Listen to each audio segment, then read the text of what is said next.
Baik, bismillahirrahmanirrahim. Assalamualaikum warahmatullahi wabarakatuh. Innal hamdalillah, sesungguhnya puji-pujian hanyalah milik Allah. Nahmaduhu, kita senantiasa memujinya, wa nasta'inuhu, dan senantiasa memohon pertolongan kepadanya dalam setiap urusan kita, wa nastaghfiruh, dan juga senantiasa memohon ampun kepadanya. Wa na'udzu billahi min syururi anfusina, dan juga kita senantiasa memohon perlindungan kepadanya atas keburukan hawa nafsu kita yang kerap menggelincirkan, wa min sayyiati a'malina, dan juga kita mohon perlindungan kepada Allah dari amal-amal buruk yang pernah kita lakukan. Man yahdihillahu fala mudhillalah, barang siapa yang telah Allah berikan dengan pemberian paling berharga dalam kehidupan, yaitu hidayah, maka tidak ada yang bisa menyesatkannya. Wa may yudlil fala hadiyalah, dan barang siapa yang Allah biarkan seseorang dalam keterpurukan terburuk dalam kehidupan, yaitu dibiarkan dalam kesesatan, maka tidak ada yang bisa memberinya petunjuk selain petunjuk Allah Subhanahu wa taala. Asyhadu an la ilaha illallah wahdahu la syarikalah, saya bersaksi bahwa tiada ilah yang berhak untuk diibadahi dengan hak kecuali Allah, tiada sekutu baginya, wa anna Muhammadan abduhu wa rasuluh, dan bahwasanya Muhammad sallallahu alaihi wasallam adalah hamba dan juga utusannya. Wa ba'du, Allah berfirman dalam salah satu ayatnya, ya ayyuhalladzina amanu taqullaha haqqa tuqatih, wahai orang-orang yang beriman, bertakwalah kalian kepada Allah dengan sebaik-baiknya takwa, wa la tamutunna illa wa antum muslimun, dan janganlah sampai kalian meninggal melainkan dalam keadaan berpegang teguh dengan agama Islam. Dan juga Allah berfirman, ya ayuhan nasu taqu rabbakumul ladzi khalaqakum min nafsin wahidah, wahai sekalian manusia, bertakwalah kalian kepada Allah yang telah menciptakan kalian dari jiwa yang satu. Wa khalaqa minha zawjaha, dan dari jiwa yang satu tersebut Adam alaihi salam Allah ciptakan pasangannya Hawa. Wa batha minhuma rijalan katsiran wa nisaa, dan dari keduanya Allah ciptakan laki-laki dan perempuan yang sangat banyak. Wattaqullaha alladzi tasaaluna bihi wal arham, maka bertakwalah kalian kepada Allah yang atas namanya kalian saling meminta, dan peliharalah tali silaturahmi. Innallaha kana 'alaikum raqiba, sesungguhnya Allah Maha mengawasi dan menjaga kalian. Nabi kita Muhammad SAW bersabda, fa innal asdiqal hadits kitabullah, sesungguhnya sebaik-baiknya perkataan adalah perkataan Allah dalam kitabnya. Wa khairul hadi hadi Muhammadin sallallahu alaihi wasallam, dan sebaik-baiknya petunjuk adalah yang dibawa oleh beliau Muhammad sallallahu alaihi wasallam. Wa syarrul umuri muhdatsatuha, dan seburuk-buruknya perkara dalam agama adalah perkara baru yang diada-adakan. Wa kullu muhdatsatin bid'ah, dan setiap perkara baru yang diada-adakan adalah bid'ah. Wa kullu bid'atin dhalalah, dan setiap bid'ah akan mengantarkan kepada kesesatan. Amma ba'du, falhamdulillahirabbil alamin. Bapak Ibu sekalian, kembali kita bersyukur kepada Allah Subhanahu wa taala yang telah memberikan kita kembali ya, rezeki yang sangat agung, yaitu duduk dalam majelis zikir. Dan ini merupakan afdalu majalis zikir, sebaik-baiknya majelis zikir, yaitu ketika kita ya yatluna kitaballahi wa yatadarasuna bainahum.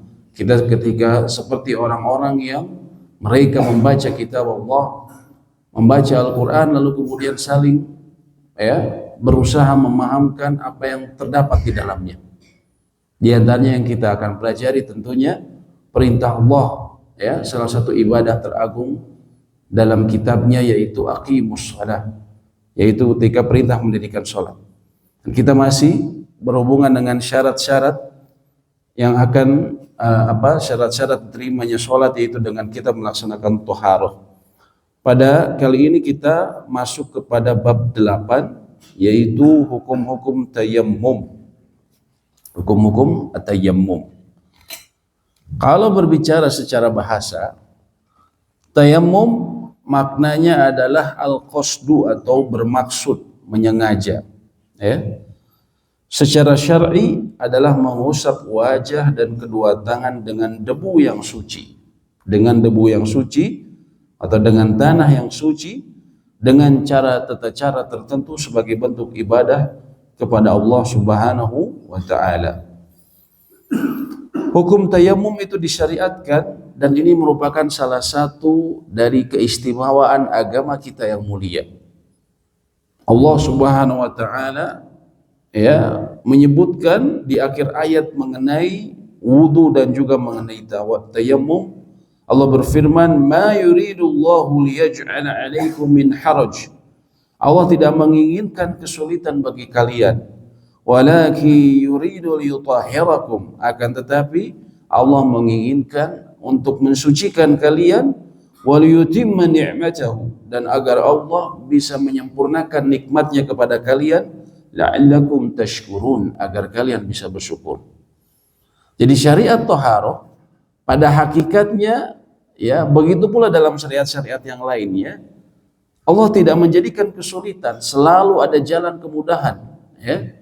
Allah berikan perintah, namun bila kita tidak mampu untuk melaksanakannya, ya, karena satu atau dua hal, maka Allah berikan alternatif untuk kemudahan. Ya. Dan itu pada hakikatnya memang bukan untuk menyulitkan prosedur-prosedur tersebut, tapi liyutahhirakum, untuk mensucikan kalian dan juga untuk menyempurnakan nikmatnya. Ya. Kalau kita ingat bagaimana kemudian Islam telah mengajarkan kepada kita mengenai syariat mandi, mengenai syariat bercebok, ya, subhanallah, itu sudah disyariatkan ribuan tahun yang lalu. Ya, yang kita sebutkan bagaimana ketika bahkan orang-orang Eropa, ya, mereka pada abad pertengahan saja mereka tidak mengenal atau jarang sekali mandi. Ratunya saja bahkan disebutkan mandinya setahun sekali.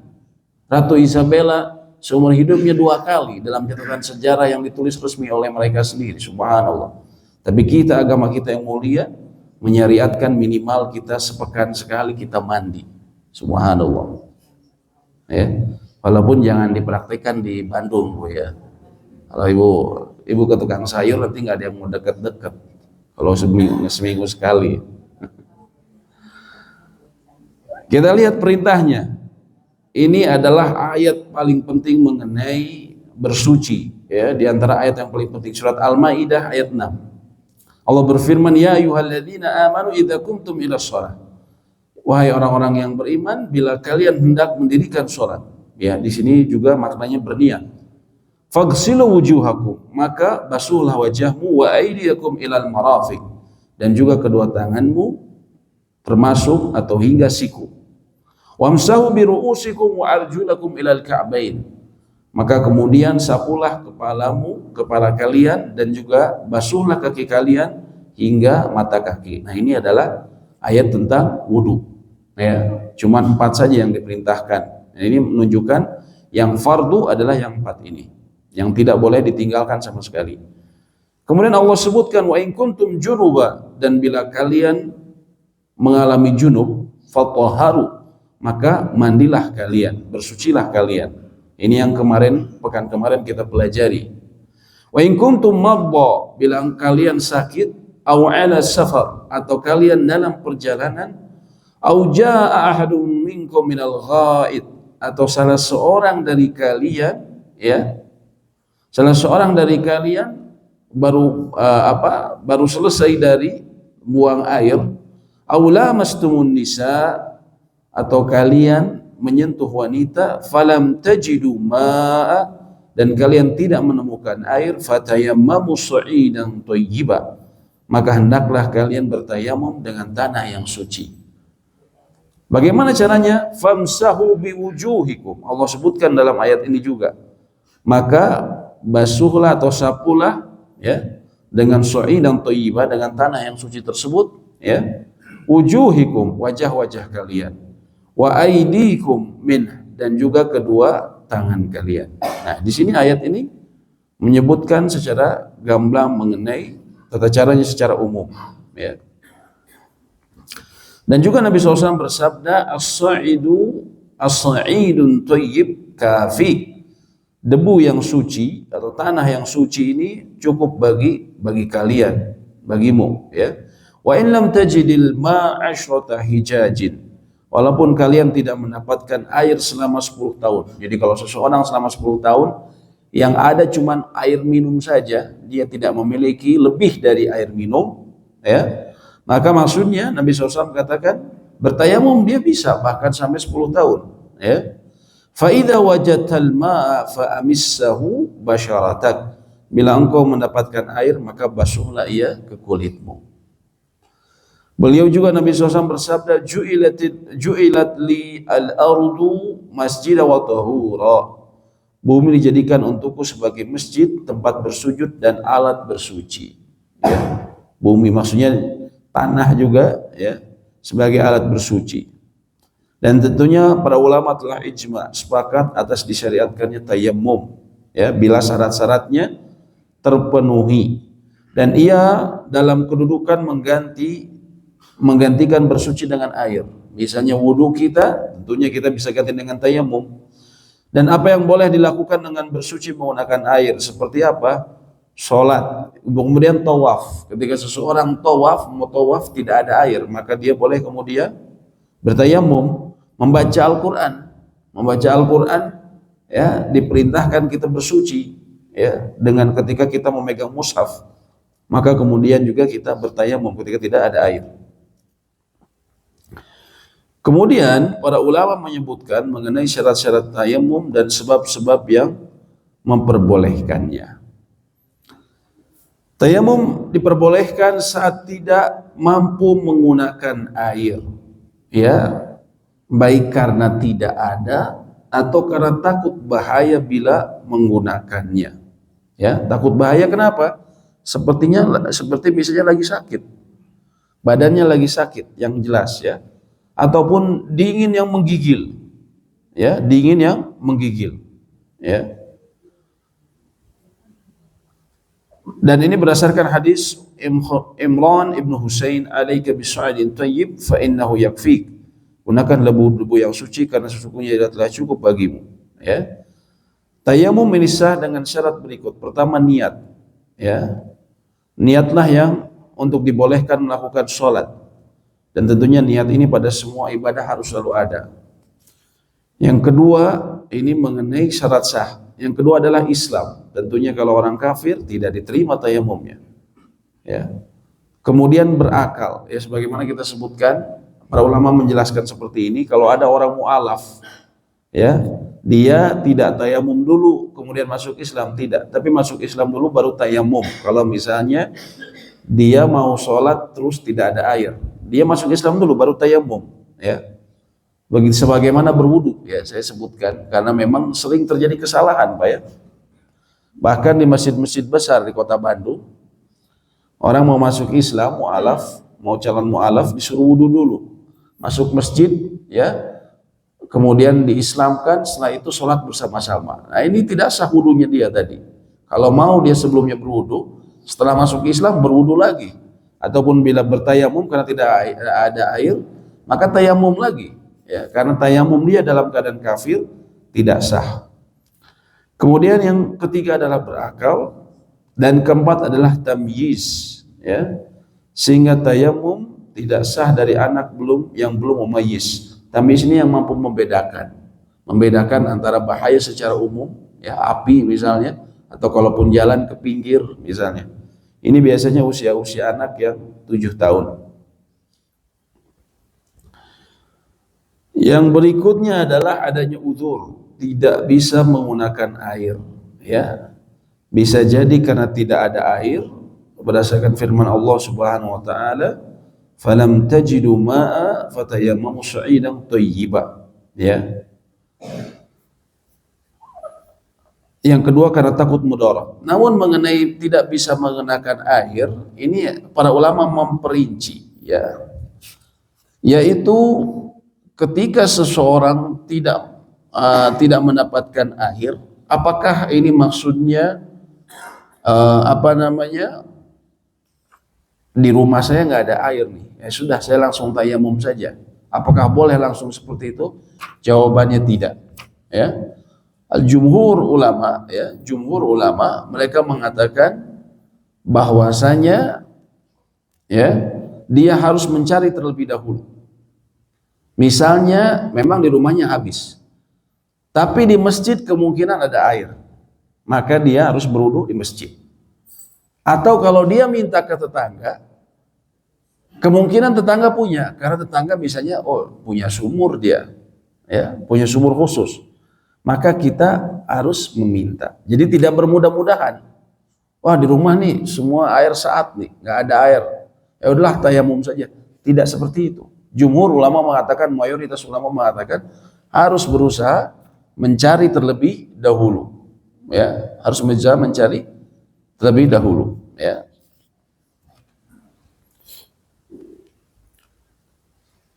Kemudian bagaimana kalau misalnya, ya, jadi harus benar-benar airnya memang habis, ya, tidak ada, baru kemudian dia, ya, boleh bertayamum, ya. Bagaimana kalau misalnya, ya, dia ada air tapi airnya tidak cukup untuk berwudu semuanya, ya. Para ulama di sini berbeda pendapat, ya. Para ulama berbeda pendapat. Sebagian ulama, ya, contohnya dalam madhab Syafi'iyah dan juga madhabnya Imam Ahmad bin Hambal, begitu pula fatwa para ulama tanah suci, ya, seperti ada namanya Syekh Ibnu Baz dan Syekh Ibnu Utsaimin. Mereka mengatakan idza wajada ma'an la yakfi li taharatihi, bila seseorang menemukan air tapi airnya tidak cukup, fa innahu yastamilul ma' awwalan, maka dia menggunakan air terlebih dahulu, ya, sampai batas air tersebut kira-kira cukup sampai mana. Tsumma yatayammamu lima baqiya min a'dha'ihi, kemudian dia menyempurnakan dengan tayammum sisanya. Itu ternyata baru cukup, baru sampai kumur-kumur saja, ya sudah, kerjakan saja sampai kumur-kumur, ya. Atau saya sampai wajah saja, ya, tangan sampai siku belum nih, baru sampai wajah saja, maka apa yang saya lakukan? Ya udah, kerjakan wajah saja, lalu kemudian tetap bertayamum, ya, tetap bertayamum. Ini pendapat yang pertama. Pendapat kedua, ya, dia langsung bertayamum ketika airnya tidak cukup. Ini antara lain mazhab Imam Abu Hanifah dan juga Imam Malik, ya. Saya sebutkan ini supaya nanti mungkin kita dapat pendapat berbeda. Kita sudah tahu, oh memang ternyata ada dua pendapat dalam hal ini, ya, sehingga kemudian kita bisa dewasa melihatnya. Namun wallahu alam, ya, apabila memang airnya terbatas, apakah kemudian yang tadi, apakah dia pakai air dulu ataukah bisa langsung? Wallahu alam, kalau ditanya kepada kami maka kami lebih cenderung, ya, menguatkan pendapat yang dia bisa langsung bertayamum kalau memang misalnya airnya terbatas. Wallahu alam, ya. Kemudian ini masih berhubungan dengan dengan airnya yang sedikit, Pak ya. Dengan airnya yang sedikit. Bagaimana kemudian bila seseorang juga dia bernajis, ya, atau misalnya mohon maaf, dia baru buang air, ya, di ember, ya, pakai ember, pakai air seember. Ternyata, ya, cuman sisa setengah ember, dan kalau dia tidak, mohon maaf, tidak menggunakan air untuk bercebok, tidak ada lagi air. Tapi ketika dia selesai bercebok, ini air habis karena memang pas-pasan, gitu kan? Maka apa yang harus dia lakukan? Para ulama katakan, "Idza kana al-ma'u la yakfi ila izalati najasah ala badanihi faqat." Bila airnya tidak cukup kecuali untuk menghilangkan najis yang ada di badannya saja, fa innahu yaghsilu biha najasah wa yatayammum an hadathihi. Bila keadaannya seperti itu, maka tidak mengapa dia bercebok, airnya digunakan untuk bercebok, ya. Lalu kemudian karena airnya habis, dia dengan berceboknya dia, maka dia baru bertayamum. Ya, jadi nggak apa-apa, dia habiskan air untuk bercebok kalau memang dibutuhkan sampai habis, lalu kemudian dia bertayamum, ya. Mohon maaf. Begitu juga tentunya bila seseorang dalam perjalanan air yang ada cuma untuk minum, maka apakah boleh bertayamum? Ya, langsung saja bertayamum. Ya, ketika misalnya air yang ada, ya, cukup hanya untuk minum. Ya. Ini berlaku untuk orang yang mukim ataupun safar. Ada sebagian orang ataupun kelompok yang mengatakan kalau safar otomatis dia bisa tayamum. Namun ini pendapat yang sahih, pendapat yang ganjil, ya. Karena, ya, pada umumnya ulama mereka mengatakan tetap harus berusaha mencari dulu, atau memang airnya itu memang karena tidak ada ataupun terbatas. Kalau airnya masih ada, maka dia tetap harus menggunakan air walaupun musafir. Kemudian para ulama katakan tadi, yang pertama karena tadi nggak ada air, ya. Lalu yang kedua, atau bisa jadi karena takut mudarat dengan memakainya. Ya, takut mudarat. Misalnya, ya dia ada penyakit, ya misalnya naudzubillah, ya. Ada orang penyakit misalnya kena luka bakar ataupun penyakit-penyakit lainnya atau penyakit kulit yang nggak bisa kena air misalnya, ya. Ataupun sakit yang dikhawatirkan semakin parah atau kesembuhannya tertunda disebabkan menggunakan air, maka itu boleh, ya, itu boleh. Namun ini jadi bukan semua sakit, Bu, ya. Tidak semua sakit. Jangan sampai orang bilang, saya mau tayamum saja. Kenapa, Pak? Ya, saya udah belasan tahun tayamum. Kenapa? Karena misalnya sakit jantung, nggak bisa gitu. Ya, kan tidak berhubungan langsung. Itu. Atau misalnya saya mau tayamum saja kali ini. Kenapa? Lagi sakit. Sakit apa? Bisul. Di mana? Di perut. Ya, nggak nyambung. Ya. Bisul di perut nggak kena air, gitu kan? Jadi yang disebut sakit di sini bukan umum semua penyakit, ya. Tapi sakit yang berhubungan yang dikhawatirkan akan semakin parah, ya. Ini antara lain pernah dilakukan oleh salah seorang sahabat yang dia, ya, dalam peperangan, dalam perjalanan dia terjatuh sehingga kepalanya terluka parah, ya. Kemudian setelah itu dia pas malamnya dia mimpi basah, Pak. Qadarullah, gitu kan. Kemudian ditanya kepada sahabat yang lain, nggak ada Nabi SAW saat itu, ya. Saya sekarang mau sholat subuh, apa yang harus saya lakukan? Saya sedangkan ini luka, kepala ini luka-luka, gitu kan. Kalau saya pakai air, saya bisa sakit. Apakah ada cara lain? Sahabat tidak tahu waktu itu, ya. Sebagian sahabat tidak tahu, mereka mengatakan tidak harus pakai air. Akhirnya dia pakai air, lalu kemudian dia qadarullah meninggal. Dilaporkan kepada Nabi SAW, maka Nabi SAW mengatakan, qataluhu faqatalahumullah. Mereka telah membunuhnya, ya. Semoga Allah membunuh mereka, maksudnya sebuah bentuk kecaman. Halan sa'alu idza la ya'lamu. Mengapa mereka tidak bertanya saat mereka tidak tahu? Fa innama syifa'ul 'i as-su'al, karena sesungguhnya obat ketidaktahuan adalah bertanya. Ya, adalah bertanya. Kenapa nggak tanya dulu gitu kan kepada orang yang pintar, orang yang ahli dalam hukum agama, ya. Jangan bilang langsung harus pakai air, padahal kalau keadaan seperti tadi bisa bertayamum. Ini juga hadis ini memberikan pesan kepada kita dalam agama, jangan asal bicara, jangan asbun, ya. Kalau kita nggak tahu, kita bertanya. Ya. Kemudian yang ketiga adalah bisa jadi karena udara yang sangat dingin, dikhawatirkan bisa membahayakan atau membuatnya mati disebabkan menggunakan air dingin tersebut. Ya, sebagaimana disebutkan oleh sahabat Amr bin Al-As, ya. Lama ba'atha Rasulullah SAW amma dhatas salasil, ketika Nabi SAW mengutus beliau pada peperangan Dhatas Salasil, dia berkata, ihtalamtu fi lailatin baridatin syadidatil bar. Aku pernah mimpi basah pada suatu malam yang sangat dingin. Fa ashfaqtu in iktasaltu an ahlik. Dan aku merasa apabila aku mandi maka aku akan mati saking dinginnya. Ya kita ketahui, Pak, kalau di tanah Arab ini kalau panas kita ketahui memang sohro atau padang pasir sangat panas. Bisa 54 derajat, misalnya di kota Madinah tuh bisa 54 derajat.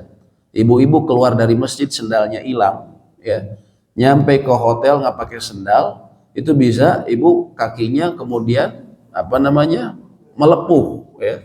Saya pernah dilihatin foto jemaah haji yang teman saya bimbing, kakinya melepuh, ya, terus ke dokter terus disobekin, waduh, segar sekali itu, subhanallah. Itu saking panasnya. Tapi kalau dingin di kota Madinah itu bisa sampai 3 derajat.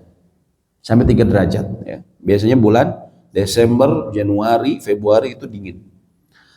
Artinya saking dinginnya, dan ini jelas-jelas dingin, ya. Maka kemudian sahabat Amr bin As ini, kemudian aku bertayamum dan sholat subuh mengimami rekan-rekanku.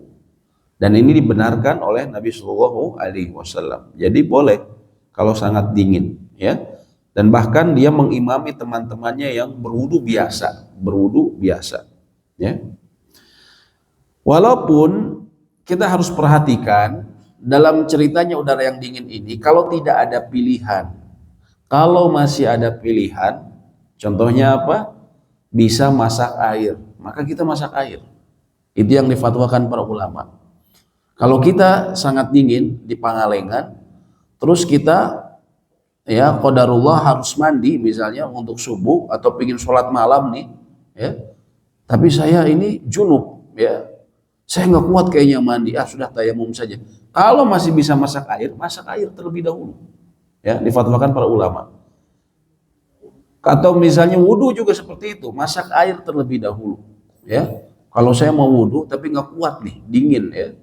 Jadi kan tadi tayamum itu bisa menggantikan hadas kecil ataupun hadas besar, yaitu dari wudhu ataupun dari mandi besar, ya, bisa menggantikan keduanya. Begitu pula berwudhu, ketika kita nggak kuat maka masak air, jangan langsung terburu-buru untuk tayamum, ya. Loh, emang boleh pakai air panas berwudhu, pakai air hangat misalnya? Air hangat jelas boleh. Air panas boleh nggak? Boleh. Disebut para ulama makruh, bukan makruh karena zatnya, bukan karena air panasnya, tapi disebut makruh karena khawatir kalau kita menggunakan air panas, karena panasnya kita tidak bisa menyempurnakan, ya, membasuh tangan kita atau bagian-bagian yang fardu karena saking panasnya. Itu yang sebenarnya disebut makruh.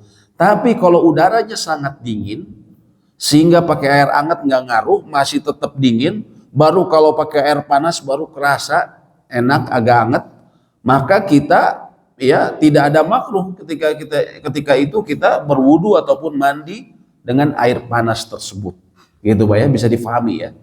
Jadi wudu pakai air hangat tidak mengapa, air panas itu dia memang hukumnya makruh kalau misalnya kita tidak bisa menyempurnakan wudu kita atau mandi kita. Tapi kalau tidak, atau kalau kita bisa menyempurnakan, maka tidak makruh, ya. Kemudian disebutkan hendaknya bertayamum dengan tanah yang suci, tidak najis, seperti tanah yang terkena air kencing atau belum suci darinya, ya. ataupun yang memiliki debu yang menempel di tangan bila dia mendapatkannya. Nabi SAW mengatakan atau Allah berfirman, ya, bertayamumlah dengan sa'idan thayyiba, dengan debu yang baik bersih. Dan disebutkan kata Ibnu Abbas, sahabat Nabi SAW, sepupu beliau, kata sa'id artinya debu ladang, ya, atau yang suci. Maka bila dia tidak menemukan tanah, dia boleh bertayamum dengan sesuatu yang mampu dia dapatkan, seperti pasir, ya, ataupun dari permukaan batu. Ya, kalau nggak ada tanah, kalau nggak ada debu ataupun tanah, ya. Ini berdasarkan firman Allah, fattaqullaha mastata'tum, ya. Nah, ini perlu kita perhatikan. Jadi, nah ini sebenarnya diperselisihkan. Kalau para ulama, ya, kalau Imam Syafi'i dia memang harus tanah, ya, tanah ataupun debu, ya, tidak bisa di batu dan segala macam. Tapi memang harus seperti itu. Tapi ulama lain mengatakan sesuatu yang kemudian menyambung dengan permukaan bumi, ya, maka tidak mengapa. Misalnya ada di tembok, maka tidak mengapa kita ambil. Ya, dari pendapat yang kuat juga. Yang sering jadi masalah adalah banyak kaum muslimin yang bermudah-mudahan ketika tayamum. Contohnya apa? Ketika dia tayamum di rumah sakit. Di rumah sakit ketika tayamum, ya, kita setelah sebutkan kalau masih bisa menggunakan air dengan tata cara wudhu yang sederhana, yang mengerjakan rukunnya saja, maka dia harus pakai air terlebih dahulu, wajah, tangan, kepala, dan kaki, 4 saja, ya. Tapi kalau misalnya, dan dia bisa pakai khuf kan, kalau pakai kaos kaki dia bisa cuman sapu bagian atasnya saja. Tapi kalau ternyata memang sama sekali nggak bisa pakai air, maka dia bertayamum. Banyak sekali kaum muslimin bertayamum itu, ini aja ke bantal, langsung dia tepuk ke bantal, ya. Padahal ini ruangan ber-AC, debu nggak masuk, ada debu cuman nggak. Kalau kita sapu, apalagi kalau pakai, ya, kalau bantal itu kan di laundry, setiap kali ada pasien masuk diganti sama sarung bantal baru, bersih kan. Kemudian apa, juga sama ketika di pesawat ataupun di bus misalnya. Saya sering lihat kayak di pesawat, orang mudah-mudahan saja misalnya ke tanah suci, dia ingin dapat ibadah yang utama tanah suci, tapi sayang sekali tata cara ibadahnya, bersucinya tidak didasari oleh ilmu. Sehingga kenapa? Dia langsung saja basuh tangannya, tempelkan tangannya di belakang jok orang yang di depannya, digini saja. Padahal nggak ada debu. Ada mungkin tapi sangat sedikit. Ya. Sangat sedikit, ya. Sangat sedikit, dan bukan sangat sedikit, tidak terasa, karena kenapa? Dia ruangan ber-AC, dan juga kita ketahui pesawat itu dibersihkan setiap kali ada penumpang turun, lalu kemudian dibersihkan pakai vakum dan segala macam, ya. Kalau begitu gimana ya kalau misalnya saya di pesawat ataupun misalnya saya di rumah sakit? Kalau di pesawat memang kalau di belakang ini itu sangat sedikit sekali, tapi kalau kemungkinan biasanya kalau memang harus tayamum itu di bawah jok. Di bawah jok itu biasanya memang ada debu, ya. Ataupun di lantainya, karena dia pasti mengandung tanah bekas orang dari luar, dan kita tidak usah was-was ini tanahnya suci atau tidak. Tidak, kalau misalnya ada debunya ya sudah.